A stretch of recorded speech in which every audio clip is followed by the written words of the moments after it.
Ladies and gentlemen, our first speaker this morning is Tim Kennish. Tim was educated at Harvard, took his LLB after Harvard at Osgoode Hall Law School, was called to the bar in 1966. He has always, since then, practiced with the firm of Osler, Hoskin and Harcourt in the commercial and in the corporate field. He has participated in many panel discussions, briefs, submissions to governments on various proposals dealing with the Combines Investigations Act. And he is and enjoys a most reputable area of renown in the corporate area. I give you Tim Kennish. Thank you, Burke, very much for those extremely generous words of introduction.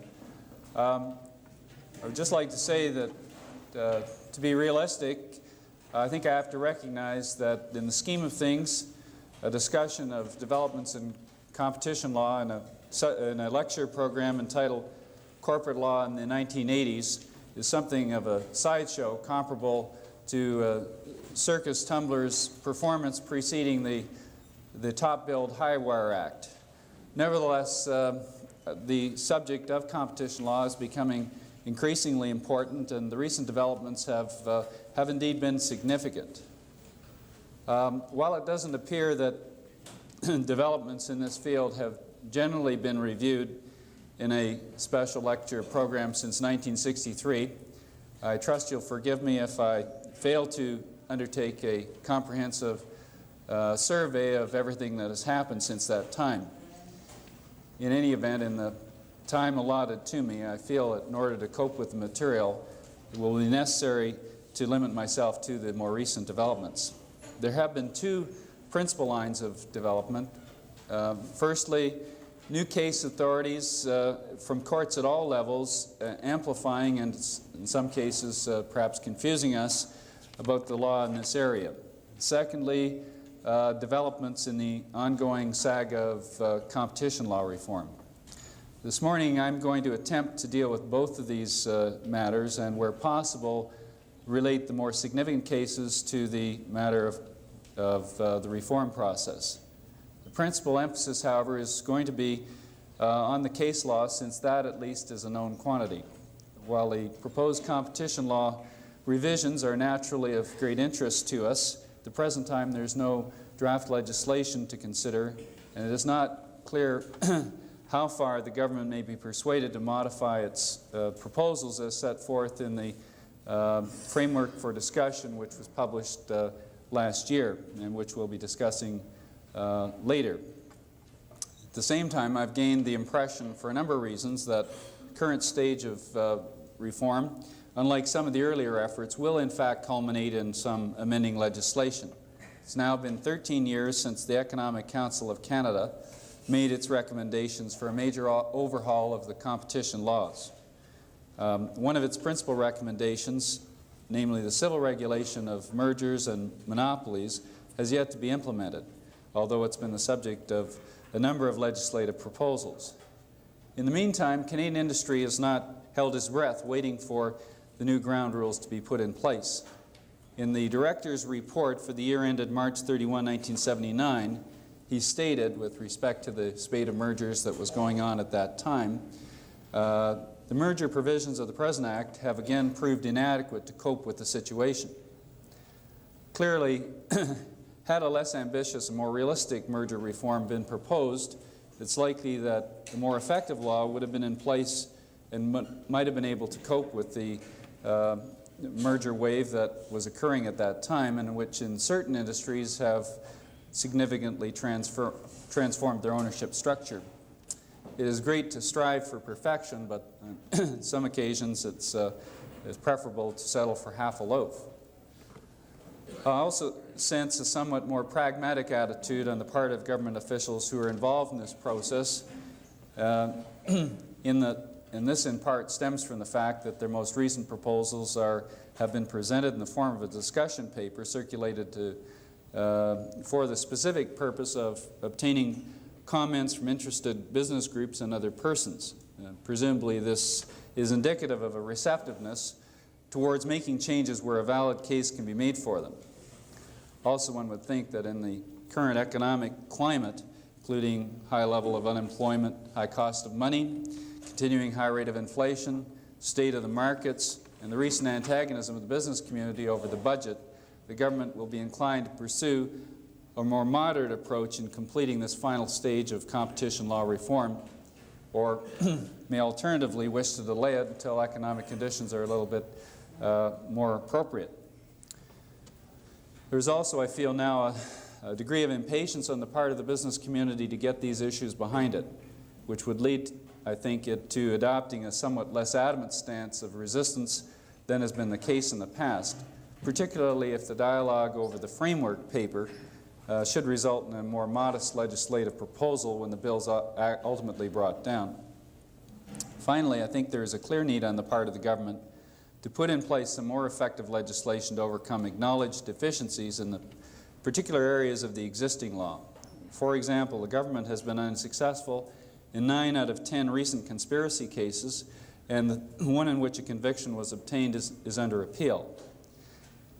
And they also, I think, have to deal with certain areas where the law, such as in the case of mergers, appears unable, as the director suggests, to cope with most of the problem situations in that area. So to date, the 1976 amendments stand as the only achievement in the reform process. I won't be attempting to survey all the competition law cases. I think you'd be surprised how many there have been in the last 2 or 3 years. But we'll focus on those which I think contribute most to the jurisprudence and which deal with the more economically significant provisions in the law: merger, monopoly, conspiracy, predatory pricing, and price maintenance. It's also necessary in discussing this field to address the constitutional law issues, which aren't yet fully resolved, and the role of the Restrictive Trade Practices Commission, or the RTPC, as it's often called, in relation to competition law enforcement, both of which are very pertinent to the reform process. Limitations of space, unfortunately, preclude consideration of some deserving topics, such as misleading advertising, although it perhaps can be more appropriately characterized as consumer protection law. And a subject of much interest, I know, to many of you, price discrimination and promotional allowances has been omitted for the simple reason that there have not been any cases and there are no proposals concerning amendments to those provisions in the most recent framework for discussion paper. Now, I think it might be useful just to have a little bit of background to the present reform proposals by reviewing recent historical perspective. It has a long, if not necessarily glorious ancestry. It starts with the Economic Council's report, 1968, followed by the now infamous Competition Act Bill, 1971, the less ambitious Stage 1 amendments, which became law in 1976, and the various Stage 2 proposals, which have not yet found their way into the law, and which were interspersed with 2 important reports, the Skeoch-MacDonald report and the Royal Commission on Corporate Concentration. The public discussion and debate in Canada, which has raged over these reform proposals, while perhaps beyond the range of consciousness of the average Canadian, and most certainly the Mackenzie brothers, has been surprisingly intense. The tone was set by the Competition Act Bill, which adopted an omnibus approach to competition law reform. It attempted to create a novel and comprehensive scheme of business regulation through a creation of per se offenses and a new tribunal of experts invested with broad discretionary powers. The all-embracing character of the original Competition Act proposals is evidenced by the fact that it attempted to deal with virtually all the problem areas in the field at once. Given the near feudal state of development of combines laws at the time, the business community's reaction was perhaps predictable. Ultimately, the proposals were pretty well shouted down amidst an unprecedented volume of briefs, submissions, and public criticism. Undoubtedly chastened by the unexpectedly vociferous criticism of the Competition Act proposals by the business community and others, the government next opted for a more gradualist approach, and it proceeded with a set of amendments as a first stage in a two-stage process, which constituted about a third in quantity of the original competition bill. And in retrospect, it appears that the Stage 1 amendments, which are now part of the law, constituted a collection of the most acceptable and least controversial elements of the competition bill. However, it was always evident that the 1976 amendments constitute only part of the process, and that the more difficult issues of mergers, export and specialization agreements, quantity discounts, loss leaders, monopolies, reciprocal buying, and delivered pricing would be addressed later. In preparation for the next legislative initiative, in 1975, the government commissioned a number of independent studies dealing with competition law issues left over from Stage 1. Principal one being a report published in 1976 by Dr. Lawrence Skiok and Bruce C. McDonald with the rather catchy title, Dynamic Change and Accountability in a Canadian Market Economy. The authors proposed the creation of a new national markets board to exercise a broad civil jurisdiction with respect to a number of important competition law matters, and the concurrent abolition of the RTPC. As we will see, the RTPC has been killed off and revived more than once in the reform process proposals. Among the principal jurisdictions proposed to be exercised by the National Markets Board were those with respect to mergers, monopolization, and price discrimination. In taking the next legislative step to implement the Stage 2 proposals in the form of Bill C-42 and its successor C-13, the government bowed in the general direction of the Skiok-McDonald proposals, but seemed to be proceeding according to its own sense of direction, to the point where Dr. Skiok, in addressing a committee of the House, commented that neither in form nor in animating spirit do many sections derive from the Dynamic Change report. Bill C-42 again opted for retitling the legislation as the Competition Act and creating a competition board to replace the RTPC. The new board, which in addition to being invested with the existing reviewable trade practice jurisdictions of the RTPC, was to have authority to deal with foreign laws and directives, restrictions of exports and imports, mergers, monopolization and joint monopolization, intellectual and industrial property rights, interlocking management, specialization agreements, and price differentiation. There were also to be strengthening amendments to the various criminal provisions, and there were a number of procedural mechanisms proposed, including class and substitute actions to facilitate enforcement of the law. The bill also contained provisions dealing with regulated conduct and delivered pricing. Ultimately, a number of those concepts were eliminated in the second version of the bill, but it all died in the order paper in 1978. Meanwhile, as a consequence of government and public agitation over a possible merger of two then Canadian industrial giants, Power Corporation and Argus in 1975, the Royal Commission on the general subject of corporate concentration was established by the federal government. And a substantial portion of that report was devoted to competition law aspects of corporate concentration, with particular reference to oligopoly, conglomerates, and mergers. While commissioners indicated their agreement with the general thrust of the then pending Bill C-13, a number of their conclusions tended to undermine the thesis of several of its major provisions.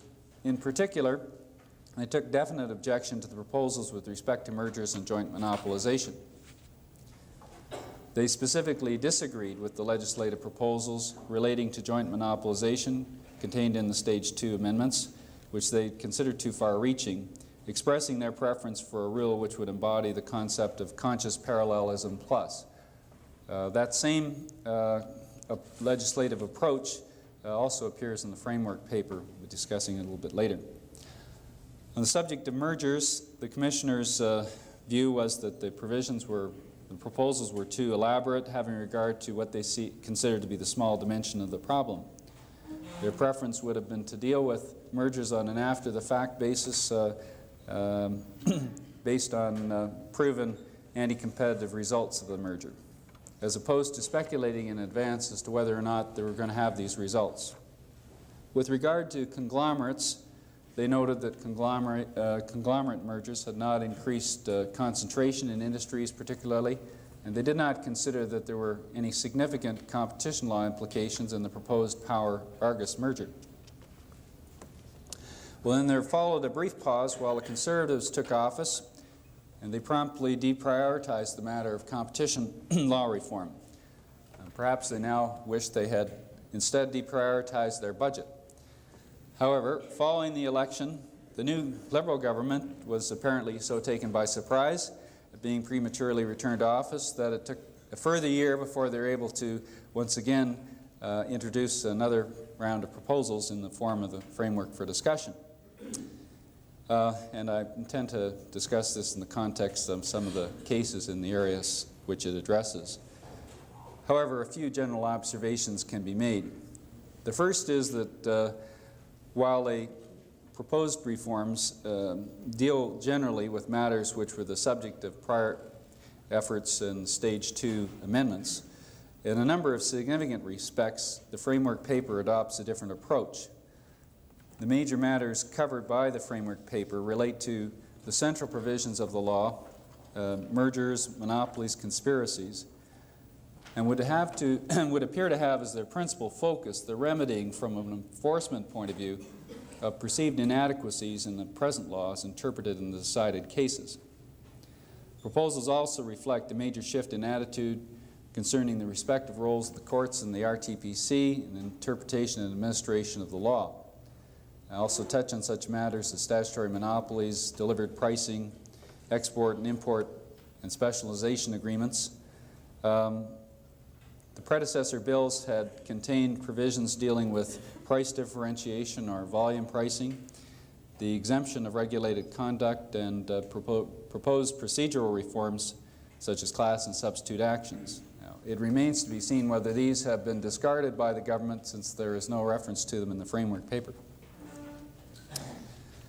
Through a number of constitutional decisions, which are now beginning to probe the more sensitive provisions of the 1976 Act, the ambit of the permissible competition law reform is becoming discernible, if not clear.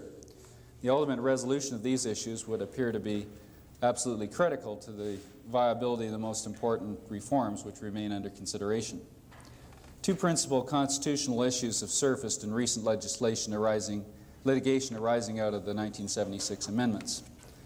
They relate to, one, the recovery of civil damages and costs under the private damage provision of Section 31.1, and secondly, the authority of the federal officials to institute and conduct prosecutions and proceedings under the Act. Although the Supreme Court of Canada has yet to rule on any of these issues, it appears that that there is at least one case, and possibly others, which will receive consideration by that court in the near future. There are three principal theories of federal legislative authority under these provisions of the Act. First and most obvious is the long acknowledged jurisdiction of the federal government to deal with matters relating to criminal law, including procedure in criminal matters. Secondly, there is the federal authority to regulate trade and commerce insofar as such authority may apply to matters affecting the Dominion as a whole. The third basis of constitutionality for this type of legislation is the national concern doctrine under the general residual authority of Parliament to make laws for peace, order, and good government of Canada. On the other hand, opponents of the legislation challenge its validity primarily on the basis that it trenches upon province's exclusive jurisdiction with respect to property and civil rights, or to establish and administer courts of civil and criminal jurisdiction.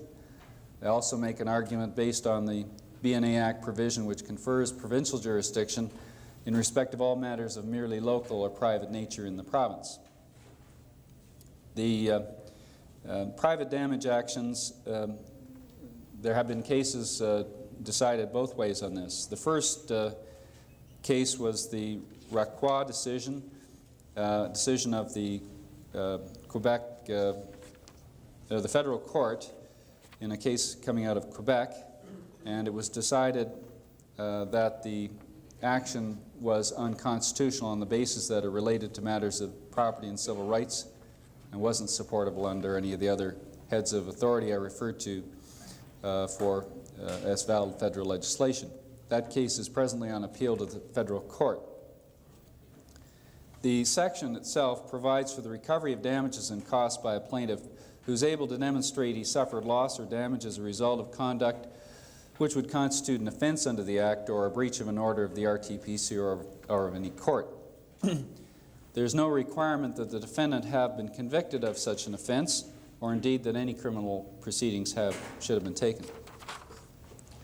A similar result was obtained in the Seiko Time case against Consumers Distributing, a 1980 decision of the Ontario Supreme Court, which, and the decision was upheld by the Ontario Court of Appeal, but there were two grounds for the decision, and the Ontario Court of Appeal expressly wished to state that it should not be taken as having agreed that Section 31.1 was invalid.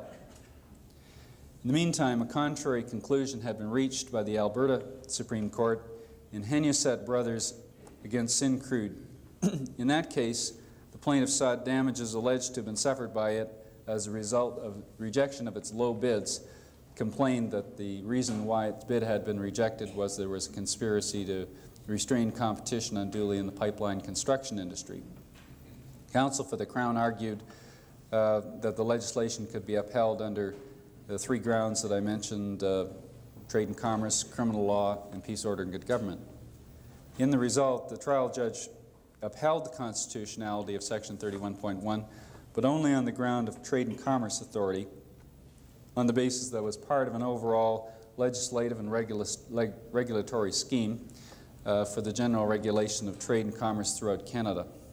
The argument for supporting the constitutionality under the peace, order, and good government was not accepted because it wasn't considered to be either emergency legislation, such as had validated the anti-inflation legislation upheld in the anti-inflation reference, and which is necessarily temporary in nature, or a matter of national concern not in existence at the time of Confederation, such as had been considered in the radio, aeronautics, and atomic energy cases.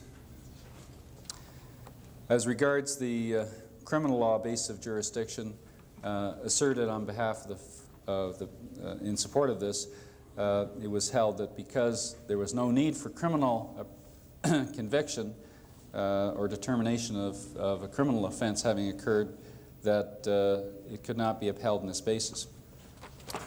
The decision has been apparently upheld by the Alberta Court of Appeal, I'm not sure on what grounds, and it's been further appealed to the Supreme Court of Canada.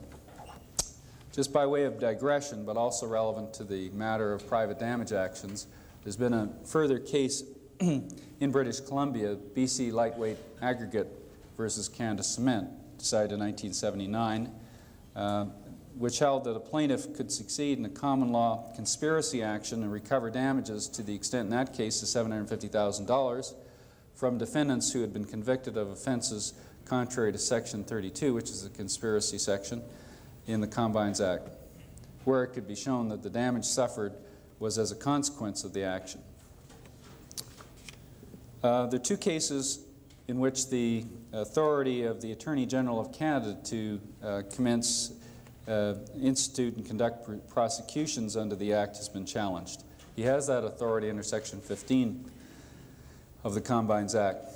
And the first of these, which is sometimes known as the Western Trucking case, Canadian Pacific Transport Company, in 1980, the Alberta Court of Queen's Bench, following at least on the same basis, I guess, as the decision in the Henusset case, which I referred to also in Alberta case, sustained the authority on the basis of the power to regulate trade and commerce.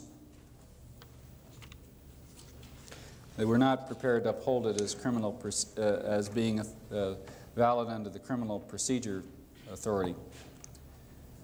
The same issues were canvassed in Hoffman-LaRoche, which was an Ontario case decided in 1981, and on appeal in 1982, it was affirmed by the Ontario Court of Appeal. Lyndon J. at trial held that the Attorney General of Canada did have authority to conduct prosecutions, and he considered that if it overlapped some of the provincial authority in this regard, there was a case where the double aspect doctrine was applicable, and in the event of any inconsistency with otherwise applicable provincial laws, the federal law would prevail on the basis of paramountcy. The decision of Mr. Justice Martin in the Ontario Court of Appeal, which upheld the trial court's decision and incidentally upheld it not only on the criminal law basis but also on peace, order, and good government and trade and commerce, is a very strongly, persuasively written judgment which makes one attempt to predict that when the matter comes to the Supreme Court of Canada, unfortunately it won't be in this case because it's not been appealed, that it's possible that the Parliament's competence to enact competition legislation will be upheld. I mentioned it was also, there were some significant developments with respect to the RTPC. In 1976, jurisdiction to deal with reviewable trade practices was conferred upon it. However, it's only recently that there have been any proceedings or decisions under those provisions. The first of the cases to go the full distance through to a decision of the Commission, which was the Bombardier case in 1981. An order was sought from the Commission to restrain Bombardier, a snowmobile manufacturer, from continuing to engage in the practice of exclusive dealing and to require it to resupply those dealers it had cut off because they hadn't observed the exclusive dealing provision in their dealer contracts. The case arose under Section 31.4 of the Act, which authorized the Commission, on application by the Director, to make such orders where it finds the exclusive dealing, because it's engaged in by a major supplier of a product, is likely to impede the entry into or expansion of a firm in the market, with the result that competition is likely to be lessened substantially. In this case, there wasn't any question but that it was a case of exclusive dealing and that Bombardier had enforced the exclusive dealing clause in the dealer agreements. In addition, the Commission quickly found that Bombardier qualified as a major supplier since it had 60% of the, provided 60% of the snowmobile equipment in Quebec and the Maritimes, 40% in Ontario. The Commission, however, was not satisfied there was evidence of substantial lessening of competition, which is the other element that's required to invoke this jurisdiction. There was no evidence that it had any impact at all on the manufacturing level, and at the dealer level, there was evidence that because in this particular industry a number of manufacturers had dropped out and their dealer organizations came up for grabs, in most cases they went to other competitors, and so the Commission concluded that there wasn't a significant lessening of competition at that level either. Second case to go the full distance was the Bureau of Broadcast Measurement case, which involved a claim of tied selling. The Bureau of Broadcast Measurement, or the BBM, held a monopoly position in the provision of radio audience survey data. It was also a supplier of television audience survey data, but in this latter field, AC Nielsen was also a competitor. The evidence established that BBM's price for the sale of both the radio and TV data on a combined basis was not only less than if it was bought separately from BBM, but is also less than what you'd have to pay if you wanted to buy the radio audience data from BBM and the TV audience data from AC Nielsen.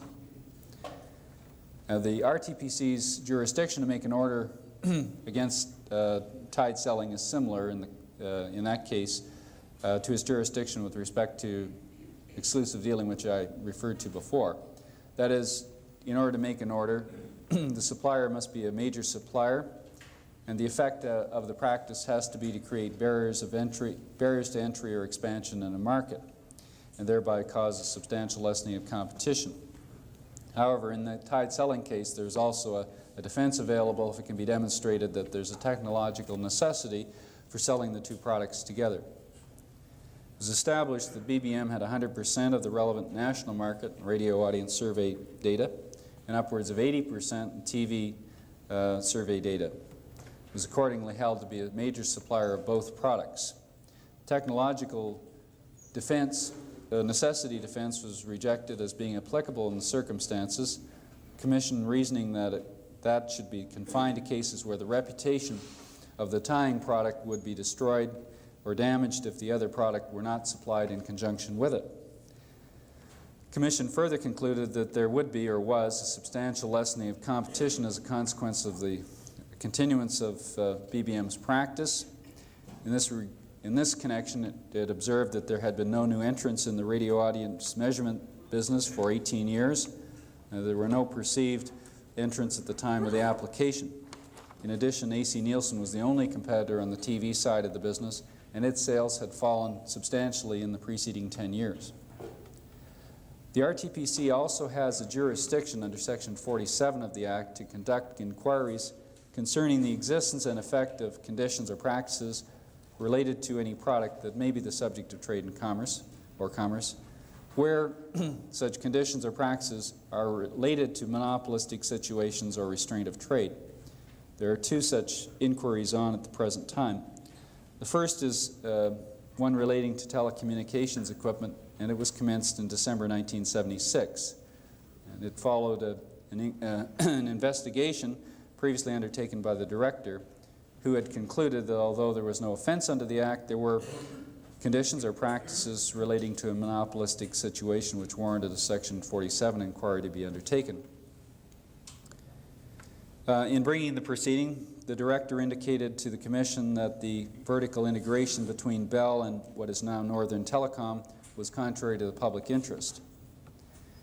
In the interval of time between the inception of the proceedings and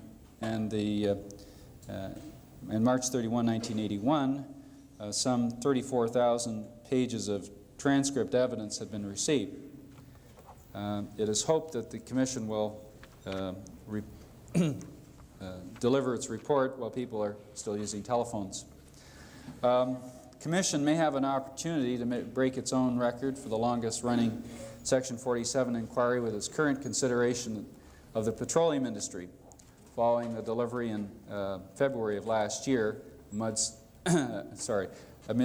much promotional hype of the director's report concerning the state of competition in the Canadian petroleum industry. And if you read the newspaper reports at the time, you didn't think too much of the state of competition. But it's interesting to note that, again, this is a further proceeding in an investigation which initially commenced in 1973, and it already involved extensive hearings before the RTPC. And while no doubt most of the people who are conscious of such things probably think that the major oil companies guilty of all sorts of infractions of the Combines Act, the director's report specifically indicates that after an exhaustive initial inquiry, the evidence didn't substantiate or warrant the bringing of criminal charges against them.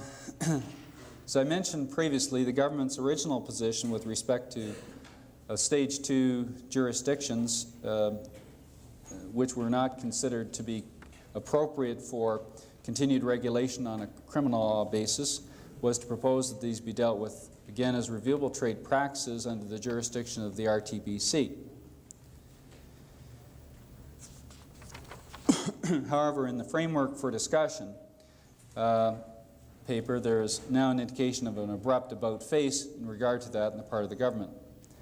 This has been described by the Minister of Consumer and Corporate Affairs as a major concession to business, which had previously been vocal in its criticism of a specialized tribunal having sole responsibilities for these matters. Accordingly, the framework paper proposed that the new civil jurisdictions in respect of mergers and monopolies should be administered by the courts rather than by the RTPC. Indeed, it's now proposed to transfer the existing reviewable trade practice jurisdictions to the courts at the same time. A very skeptical person, I suppose, might be tempted to speculate that this major concession, which once again essentially involves throwing the RTPC to the wolves, may have been influenced at least in part by the government's disappointment over the procedural delays and the result in the Bombardier case. A very cynical person might also be sufficiently uncharitable to wonder whether the message concerning its intended demise may have inspired the Commission to be somewhat more forceful in its later decision in the BBM case, which followed the publication of the framework paper. In any event, all may not be over for the RTPC, since it appears that in a number of submissions made in response to the framework paper, a considerable body of sentiment was expressed to preserve it or some comparable administrative tribunal. I would think at this stage the minister might be forgiven for thinking that the business community is a little hard to please. Conspiracy provisions of the Act have traditionally been the most effective enforcement remedy in the legislation. Accordingly, it's somewhat paradoxical that as a result of a number of recent cases, this law is now claimed to be seriously defective from an enforcement point of view. Although there have been a large number of cases decided under the Section 32, the most significant, of course, are the three that have been considered by the Supreme Court, of which two, the Aetna insurance case and Atlantic Sugar, are the most important. In the Aetna case, give you some idea of the dimension of the alleged conspiracies, the full title is Aetna Insurance Company and 72 Other Corporations Against the Queen. A decision of the Supreme Court in 1977, an association of insurance companies in Nova Scotia established a rate structure for fire insurance premiums in the province, covering a period during the period from 1960 to 1970. During that period, the total share of fire insurance premium income written by members of the association ranged from between 73% to 81% in 1960 to between 63% and 73% in 1970. So there was a substantial body of the industry who were members of this agreement. And it was acknowledged that there was an agreement which restricted competition, so the principal question that was to be considered was whether that agreement was undue. In the majority opinion, the matter of undueness was considered in two aspects.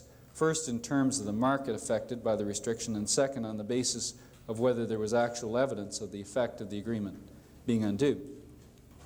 With respect to the first of these two matters, it was held that a mere intention between the parties to the agreement to eliminate all competition between them was not itself violative of the Act. And of course, this is greatly in contrast to the U.S. situation where they have per se offenses.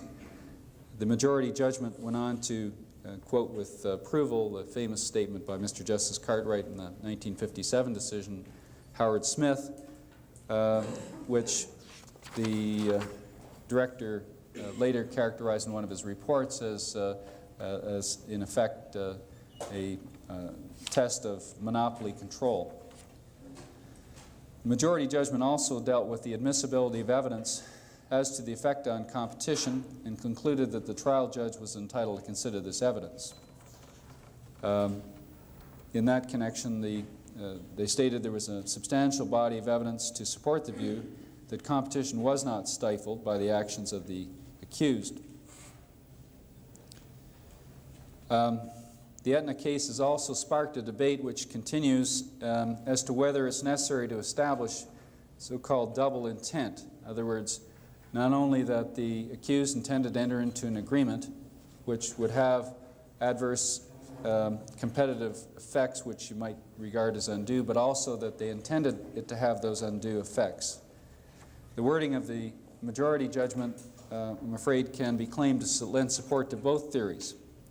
My own view is that if asked to clarify this point, the Supreme Court of Canada would indicate that it is only a single intent that is required to be shown, although the issue arose again in the Atlantic Sugar case with similarly ambiguous results.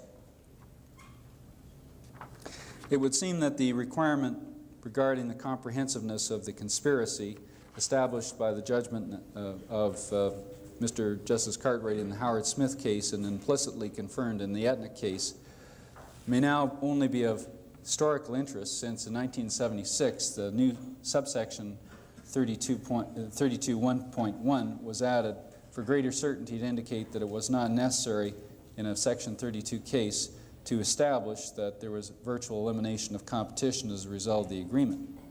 In the Aetna case, of course, a lot of these cases were decided before, with respect to events which occurred before 1976.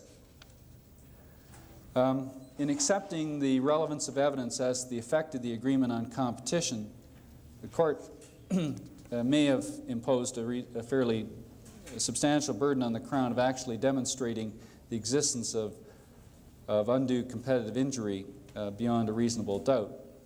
One might have thought that this could be presumed from the mere existence of an agreement imposing a restraint on competition, since the protection of the public interest in free competition has been the consistently acknowledged objective of the legislation. But perhaps all the Supreme Court meant to say was that where there was an agreement which had been carried into effect and there was an opportunity to examine its results, it was appropriate to do it. The theme of an after-the-fact review was again reiterated by the Court in the Chapman Motors case, which similarly resulted in the upholding of an acquittal.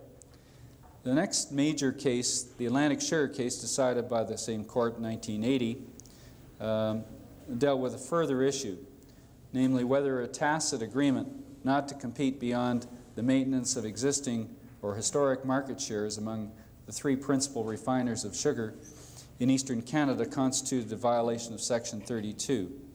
Again, in this case, the charges related to a lengthy period of time, but the alleged arrangements seem to have grown out of the market shares allocated to the parties during the wartime period. And there were very slight variations only since the controls were lifted down to 1958, when Redpath surreptitiously commenced price cutting. Its competitors ultimately followed suit, and in the result, price war ensued, which turned out Redpath was the least able to endure, became vulnerable to takeover, and was in fact taken over. No doubt shaken by this experience, none of the accused thereafter sought to achieve an increase in their market share by aggressive pricing activity. In that regard, it appears that Redpath concluded that its best long-term strategy was to try to maintain its historic market share. It could engage in selective discounting, particularly with respect to large customers, provided that on an overall basis, its share of the market was maintained approximately in accordance with historic norms. In so doing, it recognized that over the course of time, each of the other competitors would probably appreciate that this was its conscious course of action, and that they might, probably would, adopt similar courses of action. Ultimately, the Supreme Court 6-1 decision upheld the trial court's acquittal of the accused. Mr. Justice Béjean gave the opinion for the majority. He referred to the agreement or the arrangement between the parties, if it was an arrangement, as a tacit agreement. But he also found evidence of actual competition as an integral part of the course of conduct from which that agreement was inferred. These were non-price activities and also competition on the price side up to the point where the parties could maintain their historic market shares.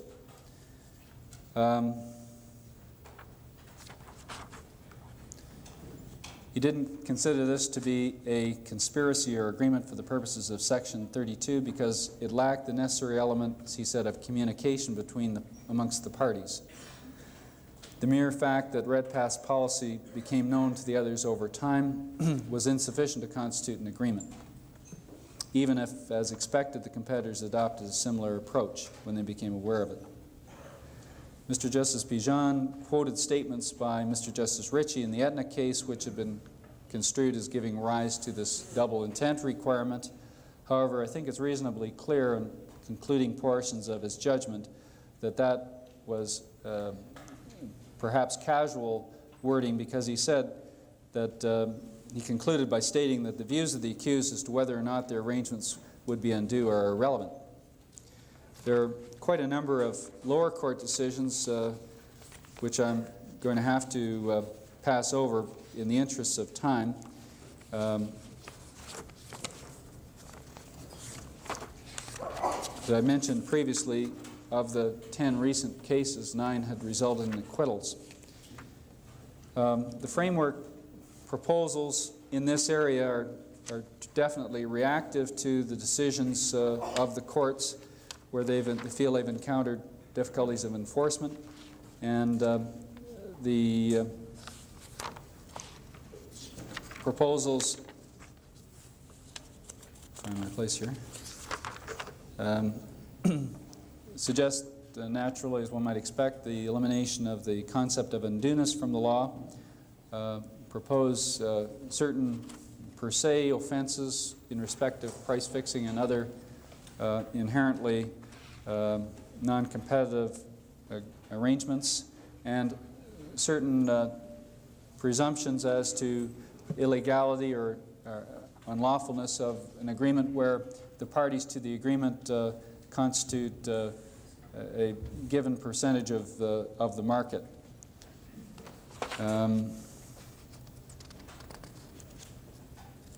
With respect to the presumptions based on market share, I think one should comment that while market share information is obviously relevant, it seems inappropriate that should in any sense be conclusive or even presumptive as to the illegality of specified conduct, given that the character of the competition in the particular market may be completely affected by such factors as the existence of additional or potential competition, whether the market is concentrated or moving the other direction, and the possibility of introducing new products.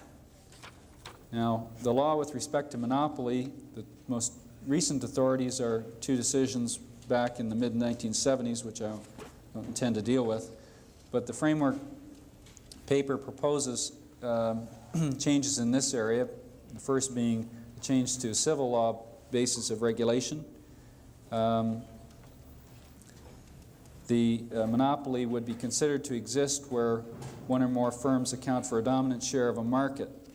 Proposals contemplate firms being deemed to have a dominant share of market if they have in excess of a certain prescribed percentage, and anywhere from 33% to 75% has been suggested. In addition, in the case of joint monopolies where 4 or fewer firms have together in excess of a prescribed market share, they would be deemed to constitute firms having a dominant share. And they would be prohibited from engaging in anti-competitive conduct as defined, which includes such things as preemptive acquisition of scarce facilities, full-line forcing, or market saturation advertising.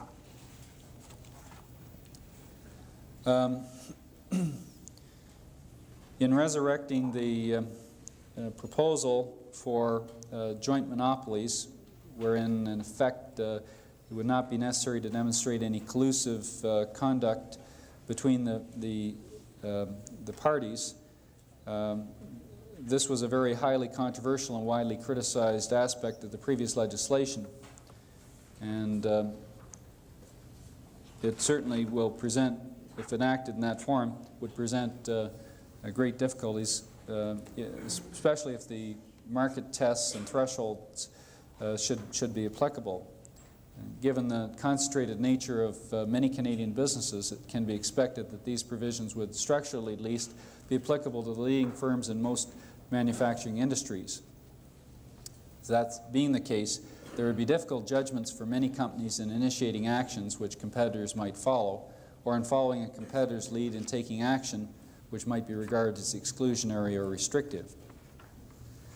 Again, in the field of mergers, following the Irving decision in the mid-1970s, the director stated that that decision disposed of whatever hopes may have remained in the present criminal law prohibition of mergers could be an effective instrument.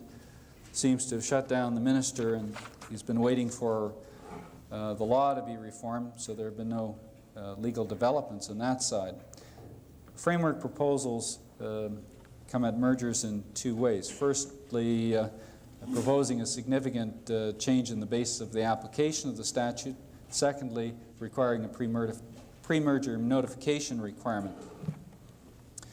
The new test would be referable to mergers involving a significant lessening of competition. There would be no need for the judiciary to evaluate the degree to which detriment has been suffered by the public as a consequence of the reduction in competition. The legality of the merger would be determined solely on the basis whether it could be said there had been a significant lessening of competition. In the case of vertical mergers, this would be determined on the basis of the degree of market foreclosure involved. In the case of horizontal mergers, however, a more structured approach is proposed. Legality of a horizontal merger would be judged solely by reference to whether the merged enterprise together exceeded a given prescribed percentage of the relevant market. Again, this would be a rebuttable presumption. Obviously, if market share threshold proposals are to become part of the law, issues concerning what are the relevant product and geographic markets and how market shares are to be determined, about which there isn't a great deal of Canadian jurisprudence, would assume great importance to determining when the law applies. With regard to mandatory pre-notification of mergers, the minister apparently has in mind limiting its application to firms of substantial size. There have been two significant cases in the field of predatory pricing, and I just mention them in passing because of the limitations of time. The first Hoffman-LaRoche case has gone to the Ontario Court of Appeal and been affirmed there. It was a case in which, in fact, the accused, rather than being guilty of predatory pricing in the sense that you might think of by selling below cost, gave away its products. There was a commercial reason for this to hospitals.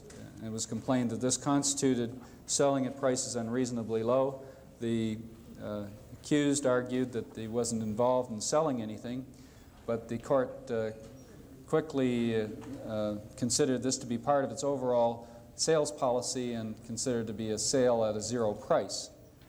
There were additional arguments in the case, but that resulted in a conviction which I believe is the first conviction under that particular provision. Consumer's Glass case went the other way on different facts, involved the plastic lid business. Particular anomaly of this case is that the party that was charged turned out to be the one that was forced out or exited the business ultimately. A Consumer's Glass subsidiary that manufactured plastic lids for the Canadian market was the accused, and the complainant in the case was a firm that had been sponsored by employees who'd left that company. They both had, I gather, equipment which would have enabled them to supply all the requirements of the Canadian market. And there was an ensuing price war in which the Consumer's Glass subsidiary was substantially successful, but as I say, they eventually withdrew from the market. They sold below their total manufacturing cost by some degree, but argued that they were, in fact, simply lowering their overhead cost by providing greater throughput through its organization. And the court, in effect, accepted that where they were selling at not less than their average variable cost, that it's not appropriate to consider it, their motivation would have been predatory. Lastly, with respect to price maintenance, two developments. when obviously as a result of the 1976 cases, I'm sure, amendments, and I'm sure you've noticed in the cases, there have been many more decisions, many more cases being brought, many more convictions, and fairly substantial fines being meted out in that area. There's no doubt that the amendments facilitated the bringing of these kind of prosecutions. In the Levi Strauss case, for example, the accused was convicted on some 8 counts and fined an aggregate of $150,000.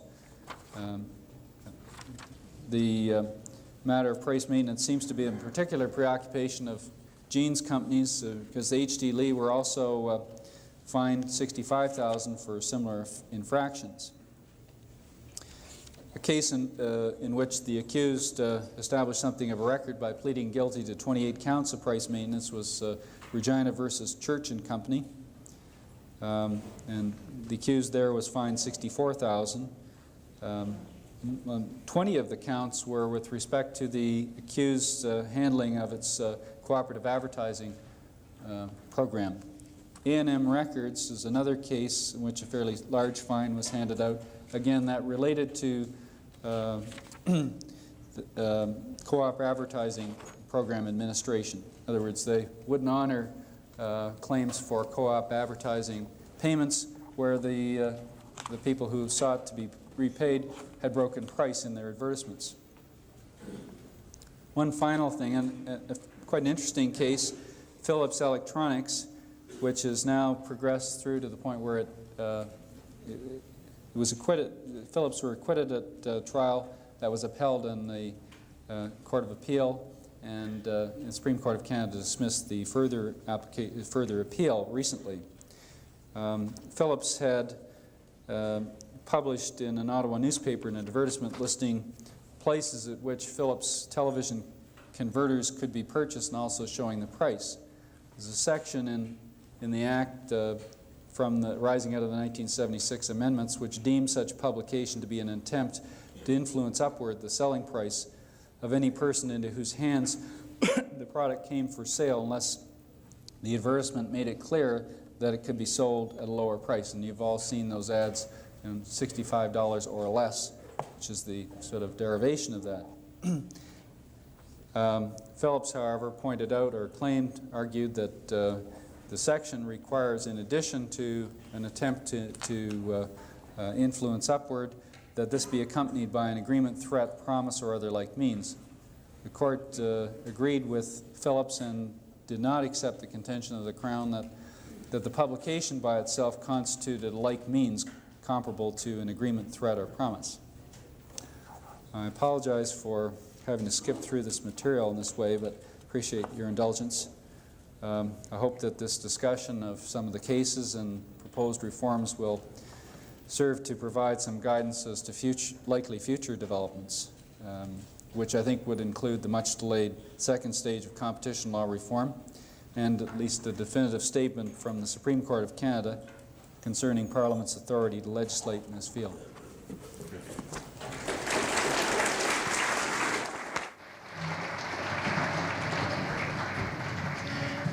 Thank you, Tim, very much. We're fortunate to have Tim, who's one of the outstanding experts in this difficult field.